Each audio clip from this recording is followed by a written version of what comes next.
अस्सलाम वालेकुम प्यारी बहनों और भाइयों। आज की इस वीडियो में हम एक बहुत ही सेंसिटिव लेकिन कॉमन टॉपिक पर बात करने वाले हैं।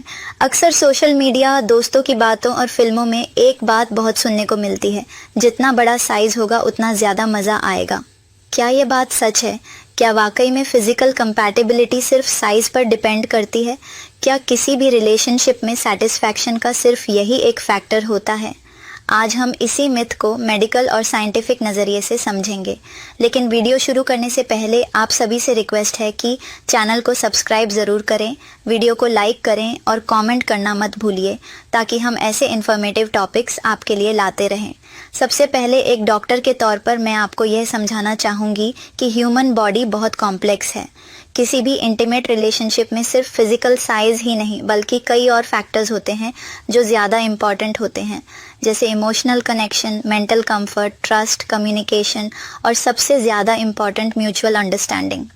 अब सवाल आता है कि क्या साइज़ का कोई रोल होता है? मेडिकल साइंस के अनुसार फीमेल बॉडी बहुत फ्लेक्सिबल होती है, लेकिन इसका मतलब ये नहीं कि कोई भी एक्सट्रीम फैक्टर आसानी से कंफर्टेबल होगा। असल में कंफर्ट और सेटिस्फैक्शन का रिलेशन साइज से नहीं बल्कि अराउजल और रिलैक्सेशन से होता है।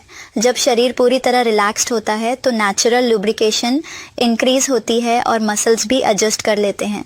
लेकिन अगर स्ट्रेस, एंग्जाइटी या फियर हो तो डिस्कम्फर्ट हो सकता है। अब एक बहुत इंपॉर्टेंट बात जो हर किसी को समझनी चाहिए, पॉर्न इंडस्ट्री ने एक बहुत गलत परसेप्शन बना दिया है कि बड़ा साइज ही अल्टीमेट प्लेजर देता है, लेकिन रियल लाइफ कंप्लीटली डिफरेंट होती है। रियल रिलेशनशिप्स में स्पीड, केयर, अफेक्शन और टाइमिंग ज़्यादा इंपॉर्टेंट होती है। मेडिकल पर्सपेक्टिव से देखा जाए तो फीमेल एनाटॉमी में इलास्टिसिटी होती है, लेकिन हर व्यक्ति अलग होता है।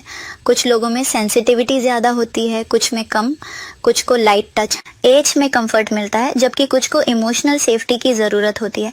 इसलिए कोई फिक्स्ड रूल नहीं है कि इतना साइज ठीक है या इतना नहीं।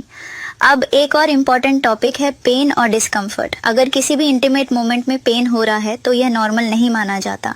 इसका मतलब हो सकता है lack of arousal, anxiety, hormonal changes, infection या मेडिकल कंडीशन जैसे वेजिनिज्मस।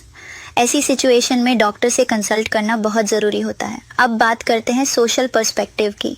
हमारे समाज में इस टॉपिक पर खुलकर बात नहीं की जाती, जिस वजह से लोग गलत इन्फॉर्मेशन को ही सच मान लेते हैं। फ्रेंड्स की बातें, जोक्स और एडल्ट कंटेंट से जो अंडरस्टैंडिंग बनती है वो अक्सर रियलिटी से बहुत दूर होती है।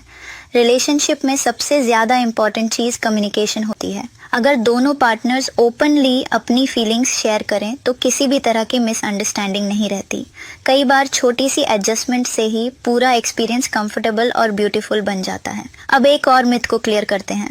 लोग सोचते हैं कि अगर साइज बड़ा होगा तो पार्टनर ज़्यादा सेटिस्फाइड होगा, लेकिन मेडिकल स्टडीज़ यह बताती हैं कि सेटिस्फैक्शन का बड़ा हिस्सा इमोशनल बॉन्डिंग और मेंटल कंफर्ट से आता है। फिजिकल फैक्टर उसका सिर्फ एक छोटा हिस्सा होता है। हर बॉडी अलग होती है, हर महिला की कंफर्ट लेवल, सेंसिटिविटी और नीड्स अलग होती हैं। इसलिए कंपैरिजन करना या जनरल रूल बनाना गलत है। अगर किसी रिलेशनशिप में दोनों लोग रिलैक्स्ड हैं, इमोशनली कनेक्टेड हैं और एक दूसरे की केयर करते हैं तो एक्सपीरियंस नेचुरली बेटर होता है। लेकिन अगर प्रेशर, फियर या इनसिक्योरिटी हो तो छोटा सा फिजिकल फैक्टर भी डिस्कम्फर्ट पैदा कर सकता है। हेल्थी रिलेशनशिप का मतलब सिर्फ फिजिकल क्लोजनेस नहीं होता। हेल्थी रिलेशनशिप का मतलब होता है रिस्पेक्ट, अंडरस्टैंडिंग, कंसेंट और इमोशनल सेफ्टी। बहुत बार लोग इस टॉपिक पर शर्म महसूस करते हैं और सवाल पूछने से डरते हैं, लेकिन सेक्सुअल हेल्थ भी ओवरऑल हेल्थ का हिस्सा है। जैसे हम बॉडी के बाकी पार्ट्स की केयर करते हैं, वैसे ही इंटीमेसी हेल्थ की भी केयर ज़रूरी है। अगर किसी कपल को लॉन्ग टर्म डिस्कम्फर्ट या इश्यूज हों तो प्रोफेशनल हेल्प लेना बिल्कुल नॉर्मल है। डॉक्टर या काउंसलर से बात करना वीकनेस नहीं बल्कि मैच्योरिटी है। अब कंक्लूजन की तरफ आते हैं। क्या जितना बड़ा साइज उतना ज़्यादा मज़ा, ये बात सच है? आंसर है नहीं। यह एक मिथ है जिसे मूवीज़ और सोशल मीडिया ने बढ़ा चढ़ाकर दिखाया है। रियल लाइफ में सेटिस्फैक्शन कई फैक्टर्स पर डिपेंड करता है और साइज उनमें से सिर्फ एक बहुत छोटा फैक्टर है। उम्मीद करती हूँ कि आज की इस वीडियो से आपको एक क्लियर और साइंटिफिक अंडरस्टैंडिंग मिली होगी। अगर वीडियो इन्फॉर्मेटिव लगी हो तो लाइक ज़रूर करें, कमेंट करें और चैनल को सब्सक्राइब करना ना भूलें। अल्लाह हाफिज़।